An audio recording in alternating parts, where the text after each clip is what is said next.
All right, welcome everyone. It's my absolute pleasure to be introducing this afternoon's speaker. Jodi Koberinski has made a career of transforming food systems as an entrepreneur and an advocate. She's a pioneer in small-scale organic processing, and she's had experience with product research and development, certification, organic sourcing, marketing, and business planning. Jodi served on numerous working boards and groups, including Certified Organic Associations of BC, Small Scale Food Processors Association, Food Secure Canada, and Sustain Ontario. Recently, Jodi was invited to the Organic Value Chain Roundtable based on her diverse experience within the sector, and she also served as the Executive Director of the Organic Council of Ontario for 5 years. So please join me in welcoming Jodi Koberinski.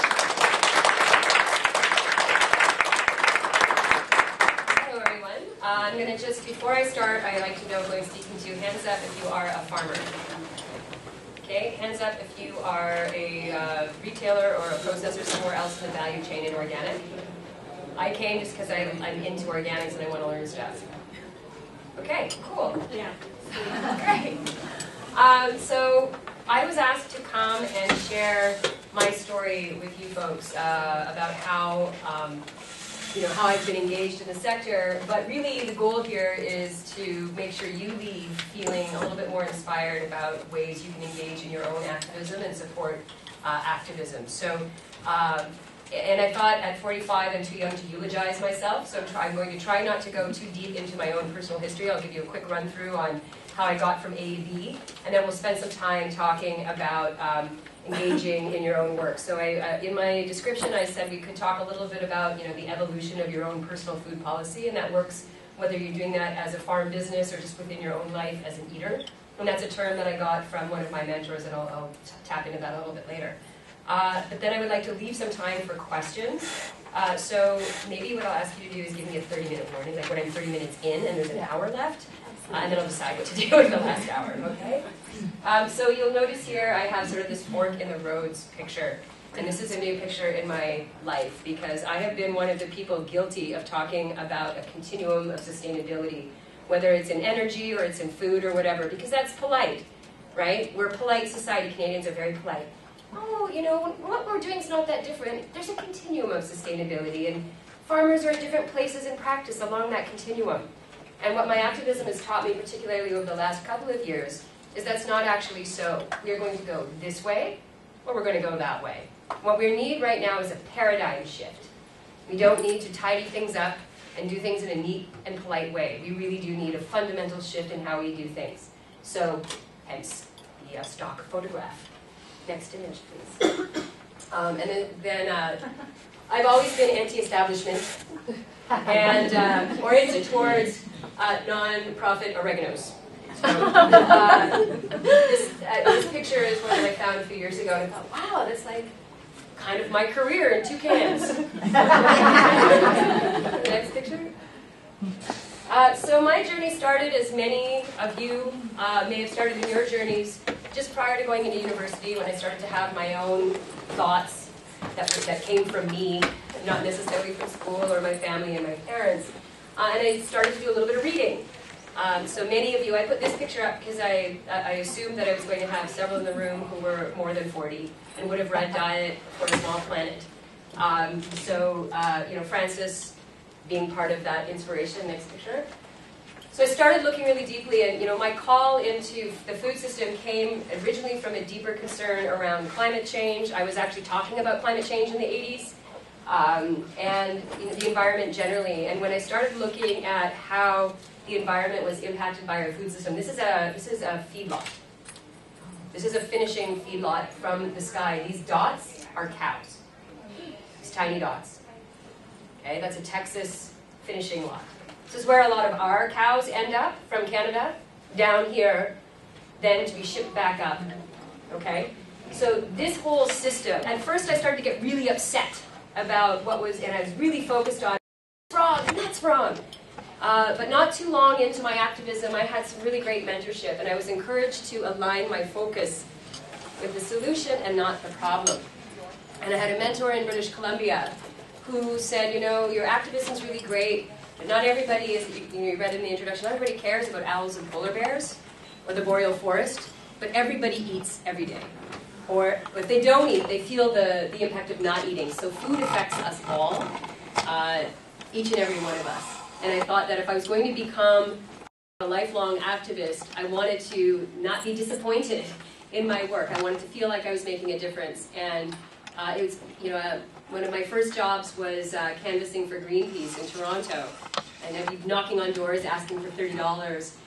You know, and every third person was from Newfoundland. You know, I had to hear about the seal thing. It was really hard to constantly be met with not wanting to talk about it, or it's not my issue. When I switched my focus to food and was able to really satisfy my interests in ecology and, you know, making a sane, humane planet, food seemed like a really easy access point, particularly coming from a country who only recently is less agrarian.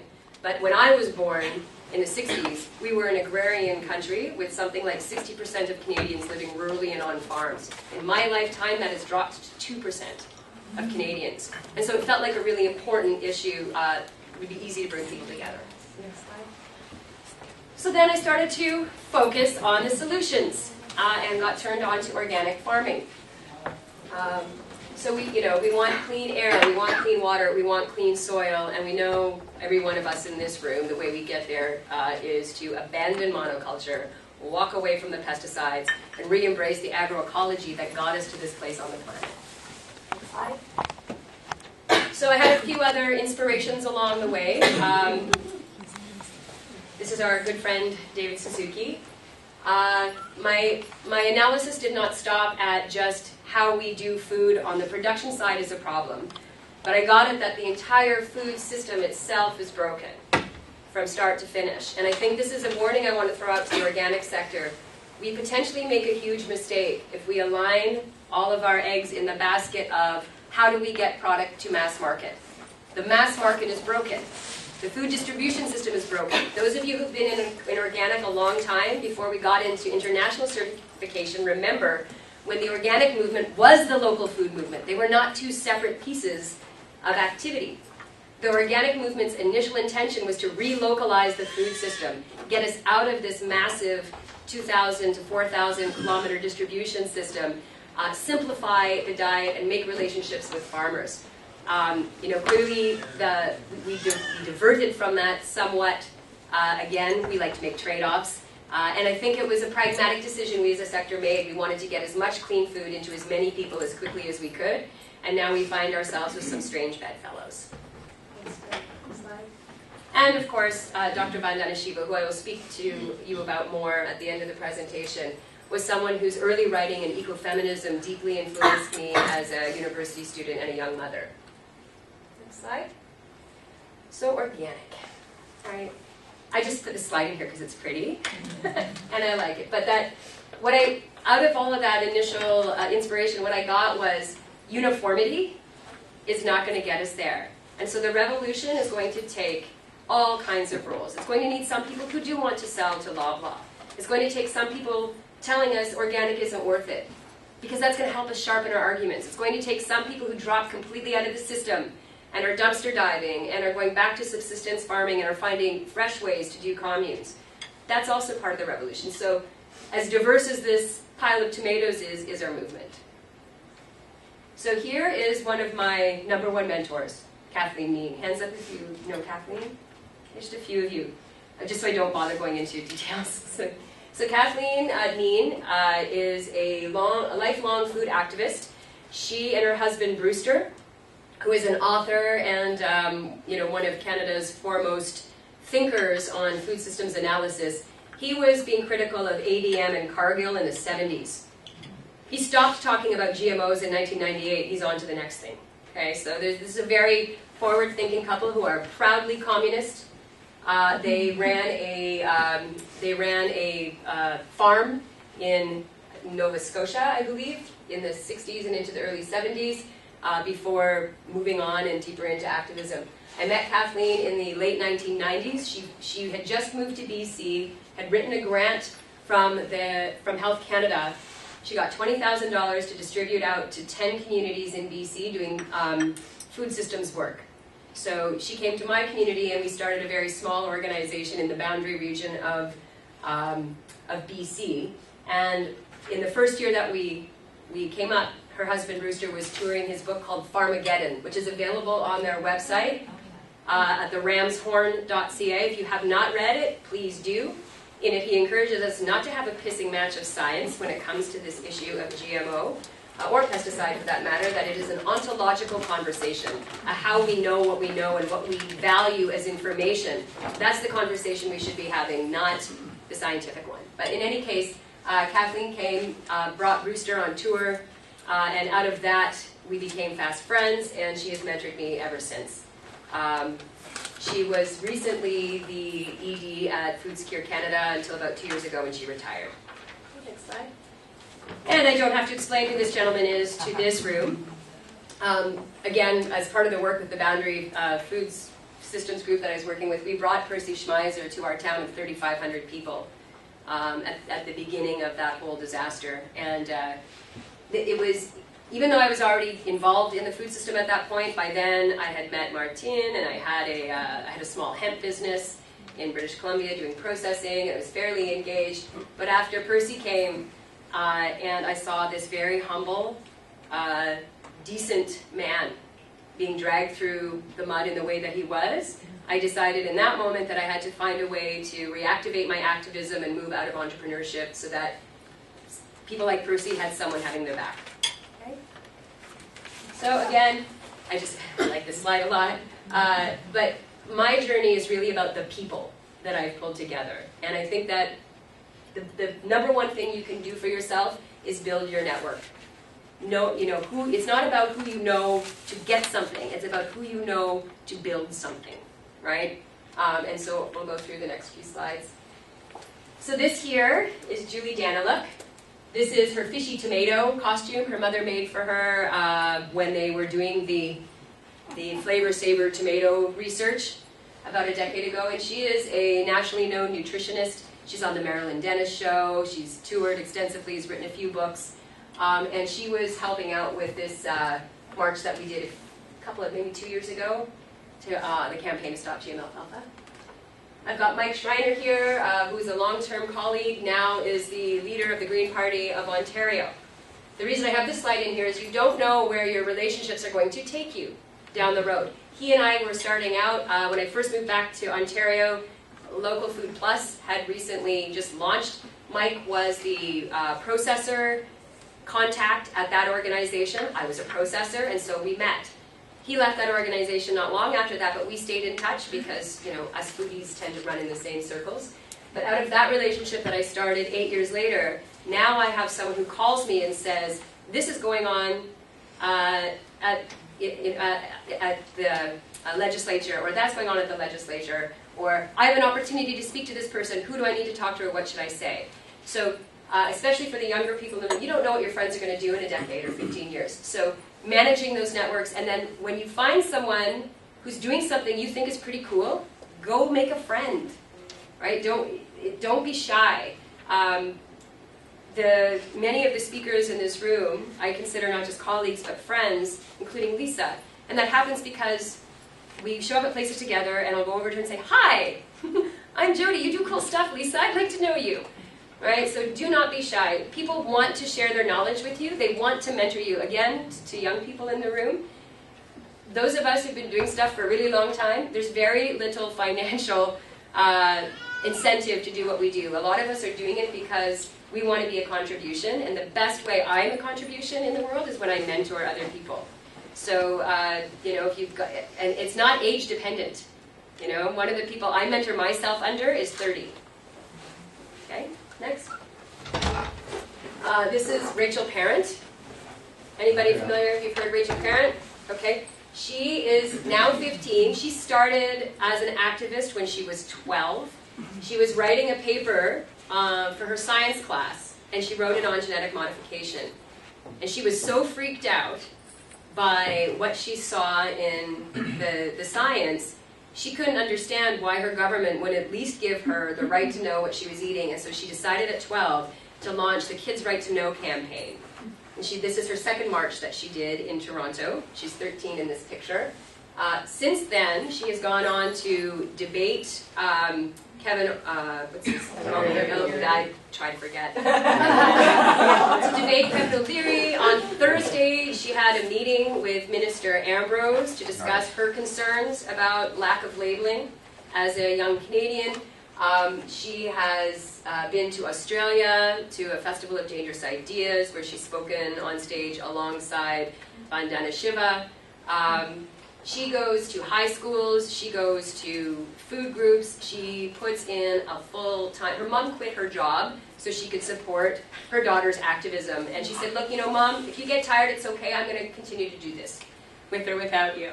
So the reason I put her in here is when she first started coming around and squawking, they were, you know, like all new activists, they're newbies, right? And a lot of the seasoned veterans in our movement were a bit concerned that, you know, what's this Rachel going to do? And I said, well, the best way for us to know is to take her under our wing. So I've been mentoring Rachel for a few years now, and it's been an absolute delight watching her progress. But again, the warning there is sometimes the squeaky wheel is going to get oiled. It doesn't have to be about your leadership. I see Rachel, I see an opportunity. I'm not using Rachel. I want to work with Rachel. I want to help her do what it is she set out to do. I don't need to compete with her for stage time, right? If she's got 13,000 followers on Twitter, then I'm going to write her and say, Rachel, will you please tweet this? Right? Yes. Okay, so here's some other, you know, really cool people, because I've shown you some leaders, but every one of us in this conversation is a leader. We are all organic ambassadors all the time. So here's one of my staff that used to work for me when I was with the Organic Council of Ontario. We're at the Canadian Health Food Association doing our shtick. This is an environmental activist from Toronto, and they were doing some street theater at the March Against Monsanto. And here's some young people who are part of the Toronto Seed Library, which I'll talk a little bit more about shortly. Okay. And then there's action. So it's great to have a passion, but then where do you put it? We as Canadians really suck at civil disobedience, right? We are peace, order, and good government people, right? We are not. Protests aren't our thing, and yet, you know, far side over there, the Stop GM Alfalfa campaign, about 3 or 4 of us worked for about 2 years, and there's a group of us for maybe about 8 or 9 of us for a solid year, laying that out so that people could have a spontaneous protest. We thought we were going to do 5 communities. I think we ended up 35 communities across Canada, where mostly farmers came out to protest against Roundup Ready alfalfa. The number of people who approached me later and went, did you know about this? This is a spontaneous thing. I'm like, yeah, the spontaneous thing, it took 3 years to make. Right? So a lot of 90% of the activism is behind the scenes, 10% of it is public and out front. But you only get people's attention for a very small amount of time. So whatever it is you're putting out front there, better be the best you have to offer, and be strategic. Think about what it is you're asking of people. You know, that, because we decided to support the National Farmers Union to take the lead on that conversation, and it wasn't the organic sector, and it wasn't the Biotech Action Network, it wasn't the Council of Canadians, right? It was the farmers who took the lead. So one of the easiest things I can do as an advocate is put a farmer out front and support them.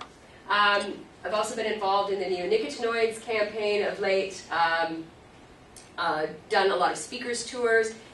Because we don't like civil disobedience, one of the easier ways to talk to people about what's going on is to do what I'm doing right now and stand up in front of them and talk to them. Canadians like to be lectured at.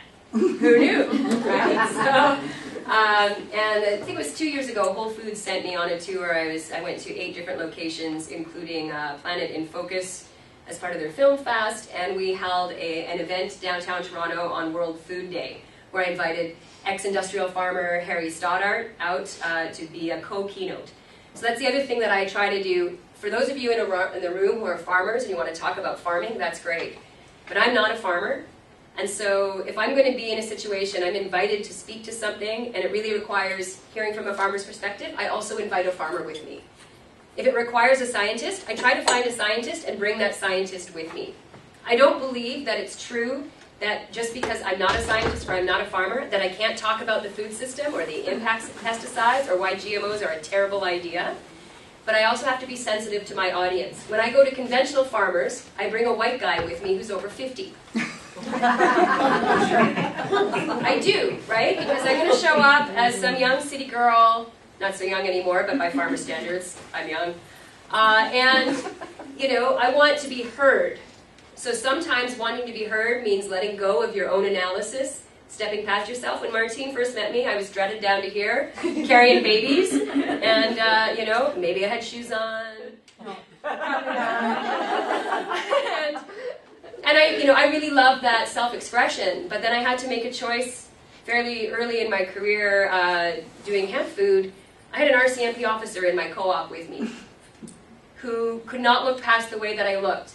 And I decided to cut my hair so he could not think that I was a foil for the pot movement, but that I was actually there to be part of this hemp food movement.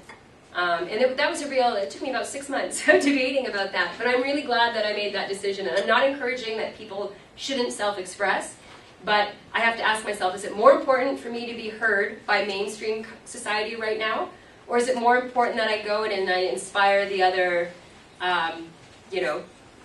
alternative thinking people? And if I'd kept my dreads, I'd be running around and be a guru of the hippies. But they already got it sorted a little bit. I thought it was more important that I talk with people who didn't necessarily share my views, and the easiest way I can do that is to look like them. Okay. Next. So this is my first meme that got put around. I was very proud of that. The Toronto Non-GMO Coalition put that out for the second March Against Monsanto. I refused to participate in the first one, as I was saying earlier, as a speaker, because at the time I was with the Organic Council of Ontario, and I felt it was inappropriate, because I had a connection to that organization, for me to be out speaking out against something, particularly a specific company. In my role at the Organic Council, I was an industry representative.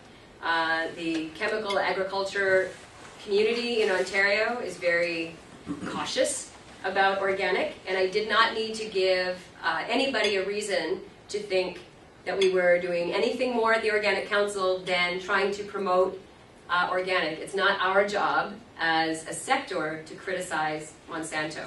That doesn't mean it's not our job as a movement to do so, but it's not necessarily our job, particularly when I'm representing other businesses, to get into that kind of conflictual situation.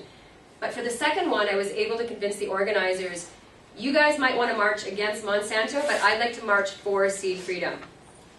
And within 5 minutes of that march, walking around the block, they went from shouting, down with Monsanto and Monsanto's evil, to doing like songs and marches for seed freedom. And it was really, really powerful to watch that ripple through the thousands of people who show up, starting off being really angry and then shifting that into this much more joyous piece. Another thing that we did at our second March Against Monsanto, because of this neonicotinoids issue, is really impacting Ontario farmers. If you're not familiar with this, neonicotinoids are a seed treatment mostly. They're sprayed as well. And our agricultural people in Ontario think maybe 3 to 10% of the time it makes a difference, but it is used ubiquitously. And very damaging to not just pollinators, but now we're finding out amphibians, fish, birds. I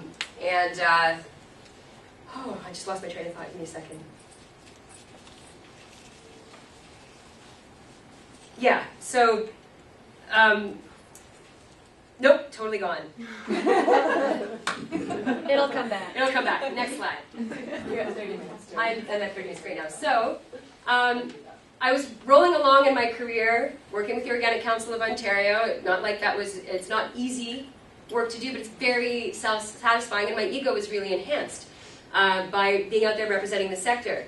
And in 2012, I met Vandana Shiva. She was in Guelph receiving one of her numerous honorary awards. And I pulled out my card, why am I not invited to this thing? And I got myself some time with her in the green room, and I took one look at her and I started bawling. And I thought, oh, You just blew it, right? It's like, you've changed my life and your work's so important. I'm so embarrassed. And then she just gave me a big hug and said, well, this is honest and authentic and I love it. And, we should be working together, the global north and the global south. And she told me, a decade ago you could argue there's a real difference between the global north and the global south, and their issues were different. But with globalization and the impact of GMOs and the increasing problem that pesticides are presenting for all farmers everywhere, coupled with the economic collapse of the middle class in the global north, we have a lot more in common with our brothers and sisters in the south than we ever did before. And so she encouraged me to work with her to try to find ways to bridge that particular gap. And so she said, why don't you come to my farm? I'm teaching a course in September. You should be there. So I'm like, okay, cool. And I called my board member and I said, look, I don't know how we do it, but I need to get to India in October. Will you pay me while I'm gone? And they said yes. And so I started with 5 weeks, and we negotiated back and forth, and I got to travel for 2.5 weeks with paid leave to spend time at Navdanya. But it did me in for my ability to continue to represent the sector over time, because once I was there and I was under the spell of this Biodiversity Institute, where they're intercropping between 3 and 12 species on every plot, where their nutrition per acre is double what it is of conventional Indian farming. All those sort of early Birkenstock wearing tendencies that I had kind of resurfaced. And she launched this Seed Freedom campaign in 2012 when I was there. And in that moment I said, whatever it is I'm doing from here on forward, it's in support of this particular call to action that's been put out. And this was a poster that was done by one of our friends at the Toronto Seed Library. And I love it. It's breaking the chains of the DNA. Okay. So this is my son, Rowan. This is the first time I've ever put a child of mine in 17 years of doing this kind of work in one of my slide presentations. But I did that because he came with me when I went back this September to India. Vandana had invited me last year to teach the same course that I had been at with her 2 years previously. It's a month-long course called the A to Z of Agroecology. She runs what she calls an Earth University out of her biodiversity farm, and they train Indian farmers. I think they did 600 farmers last year or something like that, went through their place. They go out into the field and are working in 120 different communities across India. They have, in 25 years, they have saved over 600 land races of rice that without their effort would have been lost. Okay? And she told me that in the beginning of the Green Revolution, they had 10,000 known land races. I think they were down to something like 500 at the tail that were known and where people could still say we kept it. So they're working really hard to recreate that diversity. So my trade-off with Vandana, she called and said, can you come? And I said, yeah. She goes, so payment. Because don't be mistaken. Whether it's David Suzuki or it's Vandana Shiva, any of these people we hold in high esteem, they are busting it day in, day out to make ends meet for their organizations. And every dime that gets paid in a speaker's fee to David Suzuki or gets paid in a speaker's fee to Vandana Shiva gets rolled back into her organization. Her farm alone has 15 full-time staff to make things run if it's during a course and they're down to maybe 10 when there aren't people around. And that's just one piece of our organization. So I said, no, I get where things are at, but here's the deal. Instead of paying me, how about I bring my son and he gets to take the course and stay with me for a month for free? And she agreed. And so he was the youngest student. Next slide. And this is the morning at the biodiversity farm in Dehradun. Next slide. Here I am with Dr. Salvatore Ciccarelli. He is a participatory plant breeding guru. He's been doing participatory plant breeding for over 35 years, predominantly in Syria. And he just left Syria about 3 years ago. He's back in Italy now, and he travels the globe working at the community level with people to do participatory breeding. Here are some of the students I had the pleasure of teaching. I have Ricky, who is from Israel. I have Teonka from Zimbabwe, and she was one of the scholarship students. Vandana invited 9 people who she met in her travels around the globe, who she just kind of went, you need to come to my farm, just like she said, you need to come to my farm. And so Taoka's trip was paid for entirely by charging the other students, and same thing with the other 8. And then we have Britta, who is an Austrian living in New Zealand for many years. She's been farming for 25 years, and she was at the farm as an intern. Okay. And then here's some other, these are some of the farmers who are also in the course from India. This is the last day, that's why we're also happy. Next slide. And this is Chris Kennedy. He and his partner run an organization called the Hummingbird Project. Last year, they went around India and trained 1,000 farmers on soil food web. They take their high-powered microscope, community to community. Marilyn is the scientist. Chris says, I'm the microscope walla. My job is to carry the microscope. He's also a master's in education and understands how to do adult education, and so between the two of them, they're quite a dynamic team. And so they teach the soil work at the Institute. And here's our outdoor, we have an indoor and an outdoor learning center. And so this is just some of us in circle. There were about 40 students who were all ages from 17 to 65, farmers, non-farmers. 80% of them were English as second language. So my role there was to manage that learning experience so all of them could leave having gained something. Next. And then this is, there's a drone you can't see off camera, but it has a camera on it and not anything nasty. And we were out in the rice fields shooting some footage for a film someone was there to make about Vandana. Here is Javier Carrera, C-A-R-R-E-R-A, from Ecuador. Please look him up. And this is the thing, every time I get deeper into the activism, there's someone who's going to challenge me to go a little farther. He says organic farming is not enough. Rotation crops won't do it. Row crops won't do it. We have to return to food forests. We have to take 60% of the people out of the cities and put them back in the country. That was the lecture that got my son the most excited. Because that, of course, feels right. When you're 17, you don't have all of the propaganda telling you why we can't do something. It's not possible. He's just like, duh. That makes sense. And then the other 3 in the picture are 3 of the scholarship farmers who are there as well. Next slide. So this is the last day we were all together. We went down to Delhi from Dehradun. It's a 6-hour train ride, and just before we're all hopping on the train, Vandana threw out to the crowd, we need some art and music about this GM banana that's coming. We were launching a GM banana action, and we had Charlie McGee with us from Australia. He was one of the presenters. He's a permaculturist. He was raised by hippie parents in a cabin with no running water. So he comes from a background of not needing a whole lot, but he's been traveling around the globe the last 2 or 3 years, singing songs from his permaculture album. He took the 12 principles of permaculture and worked them into ukulele electro swing songs. Right? Because that's way better than a lecture. Wouldn't it be better to have Charlie here, his ukulele, than me chatting at you? So Charlie was like, cool, I'll write something. And on the way down, he took, yes, we have no bananas. And he wrote lyrics that we translated into Swahili and Spanish, and then recorded at this conference the next day, and it was up on the internet the day after. So, and then this is Kartik, and the reason I'm pointing you out is for the next slide. So Kartik's inspiration was this. He came to the course and sat on the floor and drew just random stuff, and you didn't know if he was paying attention or not. He's about 21. And this is what he did the first day he left the course, because he's a designer, and he had his computer back, and he cracked this out. It's Save Our Traditional Seeds. He made that and gave that to Vandana to use. Okay. And there I am, hugging the Vandana. That's her brother, and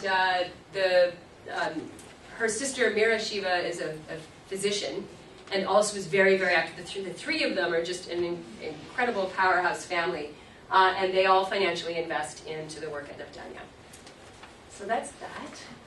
It's so, right? Because it is inconvenient. It's inconvenient to go and buy food directly from a farmer, and it's inconvenient not to travel where you want to go because you're going to use more fossil fuel. And it's, there's a lot of things about what we need to do that are inconvenient, but that's okay. Right? again, I know we only have a few young people in the room. This is the inconvenience for you is going to be bumping up against your families who say, that's all well and good, but your activism isn't going to feed you, or that's nice, but the world really works this way. I'm really happy that I learned early that that was just more my parents' concern and fear for my material well-being than it was a critique or a criticism of what I thought or my analysis. And if wherever they are in your life, if it's your partner, or it's your child, or it's your coworker, someone who wants to sort of dull the edges a little, that's coming out of a place of love for you and wanting you to be well, right? Because activism scares us in this country probably more than, maybe almost more than terrorism. But in fact, we could argue that it does if you look at recent actions. So, okay. So, you know, during that time, that was like 20 years of activity. My own personal food policy has shifted so many times, and I imagine that it will continue to do so. That CAFO picture pushed me into vegetarianism, not out of health, but out of ecology, right? Then I got involved in organics, and it pushed me back into meat eating, because I got that in order to have a really diverse, sustaining food system, who's got to come from somewhere, right? That livestock is deeply integrated into our farming systems. That shifting food policy also means that it's not an all or nothing game. It doesn't mean that just because I go back into eating meat, that I'm somehow giving up on something that I've learned and returning back to something. My meat eating after vegetarianism looks different. I say maybe 6 to 8 times a year I'll have a piece of meat. Maybe once a week if I'm feeling frisky, but I don't need to eat it 3 times a day. You know, so when we don't have to be this way or that way. We don't have to eat all organic or no organic at all, right? I've shifted my personal food policy. Initially, I was much more focused on local until I got it about pesticides and the damage that NPK farming does to soils. Then I became much more supportive of the idea of buying organic from wherever, because it was important to me that farmers from afar also don't get poisoned and that their water table is not destroyed. So, and I'm not saying that my personal food policy is the right one, but I need to be clear about what's going on for me, where I relate to how I think and how I feel, because if my actions don't align with my thoughts and my feelings, something's not going to work, right?